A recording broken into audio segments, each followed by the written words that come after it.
เคเนาะหลังจากมีการอัปเดตใหม่แล้วเนาะที่ว่าเป็น GPU Turbo เนาะใน Nova 3i ก็จะมาลองลิ้นเกมให้เบิ่งว่า GPU Turbo นี่ที่อัปเดตมานี่จะเฮ็ดให้ประสิทธิภาพเครื่องดีขึ้นส่ำใดเวลาลิ้นเกมเนาะตอนนี้มันซัพพอร์ตมี PUBG แล้วก็ Mobile Legends เนาะโอเคแล้วสิมาเว้าคร่าวๆก่อนนะว่าตัวนี้นี่แรมที่ให้มาก็4 GB เนาะแล้วก็จะมีความจำภายในROM แม่น128 GB เนาะโอเคหลังจากอัปเดตมาแล้วเอามาลองเข้ามาเลยเนาะตัวนี้เนาะเป็นเกมสูตรเนาะเป็นแอปที่ว่าจะช่วยให้เล่นเกมเนาะแล้วก็จะมีบอลเปิดเนาะการเล่นเกมนี่แม่นเวลาเปิดแล้วมันจะเพิ่มประสิทธิภาพในการเล่นเกมได้ดีขึ้นว่าซะแล้วก็จะมีตัวนี้แม่นเวลาเปิดนี่มันจะเฮ็ดให้การเล่นเกมนี่บ่มีสะดุดเวลาแตะที่กันปุ่มถอยกลับมันจะบ่ออกมาง่ายๆเนาะต้องได้แตะหลายๆเทื่อมันถึงออกโอเคเอามาลองเลยเข้าเกมไว้ละมา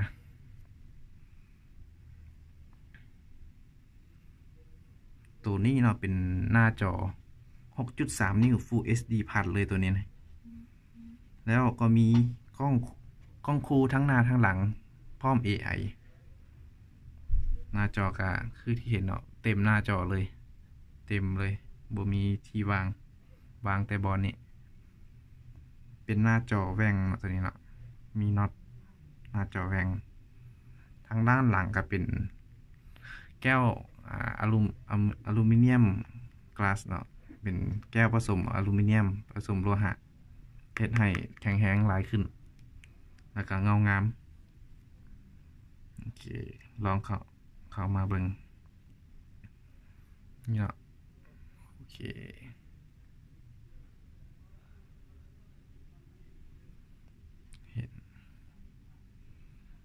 ลิ้นให้เบิ่งสดๆเลยนี่แมนโนวา 3i รุ่นนี้แมันราคา 2,690,000 2,690,000 ถือว่าเป็นรุ่นที่คุ้มค่าเพราะว่าเป็นรุ่นกลางราคาซ้ำนี้แต่ว่าให้มาเต็มเลยล้อมก็ให้มาแม็กเลย128ยังเพิ่ม SD card ได้อีก256 GB เนาะตัวนี้เนาะหน้าจอก็ให้มากว้างมาเล่นเกมได้สบายเรื่องแบตเตอรี่ก็บ่ต้องห่วงเนาะยังให้กล้องมาอีกกล้องหน้ากับ24ล้านพิกเซลกับอีกเลนส์ซูมแม่น2ล้านพิกเซลเนาะกล้องหลังแม่น16+2คือกันเนาะ16ล้านบวก2ล้านพิกเซลตัวนี้ออกแบบมาถ่ายรูปเซลฟี่เนาะตามที่ได้ยินมาHuaweiโฆษณามาเนาะแล้ว GPU Turbo เนาะเป็นไฮไลท์ของมือนี้เนาะเราจะมาทดสอบเบิ่งว่า GPU Turbo นี่มันสิแรงแท้บ่นี่หลังจากก่อนอัพนี่ลองทดสอบเบิ่งแล้วมันรู้สึกว่าเครื่องอยากร้อนไวแล้วก็เฮ็ดให้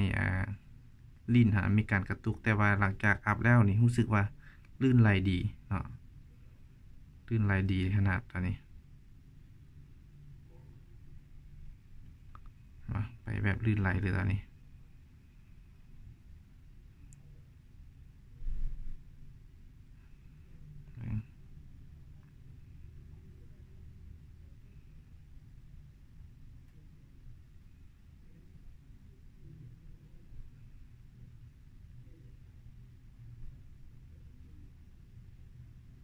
มีการยิงกันเกิดขึ้นเดี๋ยวลองลิ้นไปอีกระยะหนึ่งเนาะว่ามันจะมีการซ่าลงบอลหรือว่าเป็นจังไดเราต้องลองเบิ่ง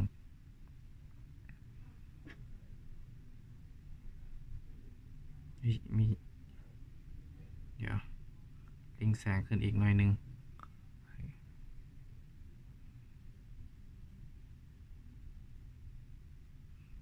คนแล้วเนาะไม่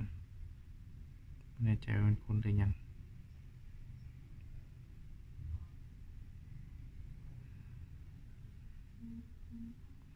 เดี๋ยวขึ้นไปถึงมึง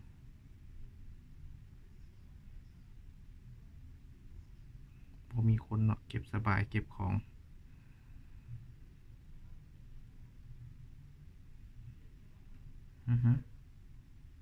มีการยิงกันอยู่แจใด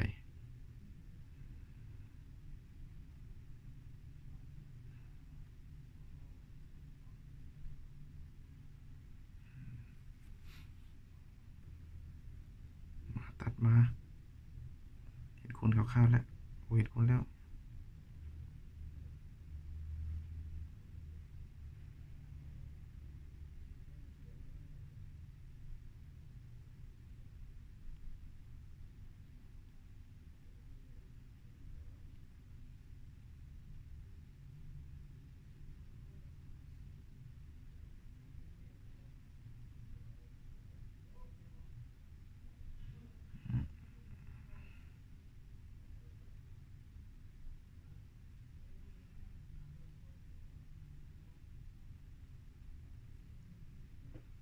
โอเค